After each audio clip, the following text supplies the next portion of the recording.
El Carbonífero, que tuvo lugar al final de la era Paleozoica hace unos 350 millones de años y se prolongó durante 60 millones de años, fue un periodo de grandes transformaciones climáticas. Las épocas cálidas daban paso a las glaciaciones debido a los ciclos orbitales del planeta. Por ejemplo, cada 100.000 años la Tierra cambia la excentricidad de su órbita, es decir, se parece más o menos a un círculo, alejándose y acercándose al Sol.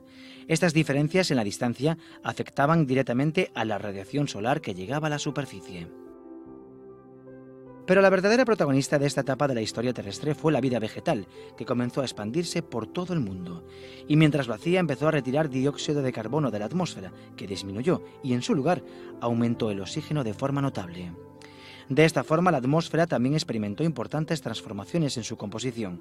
Actualmente el 20% es oxígeno, pero en el Carbonífero llegó a alcanzar el 40%. En ese ambiente ocurrió además algo que lo cambiaría todo para siempre.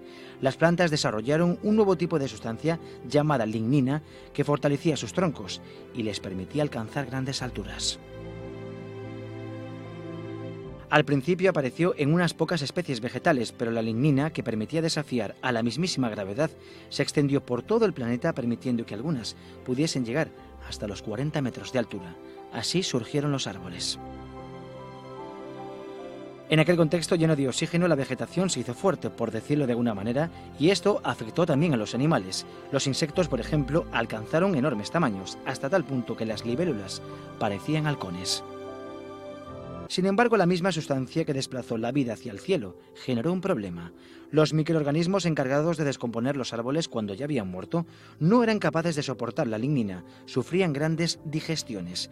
De esta forma, el carbono comenzó a almacenarse bajo tierra y junto a otra serie de elementos fueron formando unas rocas negras que hoy usamos como combustible fósil, el carbón.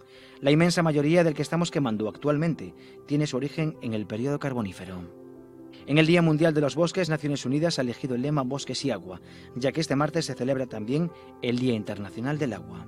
Los bosques ocupan 1/3 de la superficie terrestre y cumplen una función fundamental en el equilibrio natural de la vida, ya que son los ecosistemas más diversos que existen y donde se encuentra más del 80% de las especies animales y vegetales. Suministran además el 75% del agua dulce accesible en el mundo para satisfacer las necesidades domésticas, agrícolas, industriales y ecológicas. Aproximadamente 1/3 de las mayores ciudades del mundo obtienen también parte importante de su agua potable, directamente de las zonas forestales. Desempeñan también un papel crucial en la resiliencia, que es la capacidad de un ecosistema para hacer frente a las adversidades, como por ejemplo el cambio climático.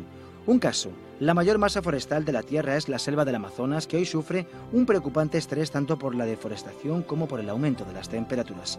Estos cambios podrían provocar que en lugar de ser un gran sumidero de CO2, en el futuro se convierta en todo lo contrario, un gigante emisor de dióxido de carbono. El filósofo Friedrich Nietzsche dijo en una ocasión: el árbol es nuestro contacto más íntimo con la naturaleza.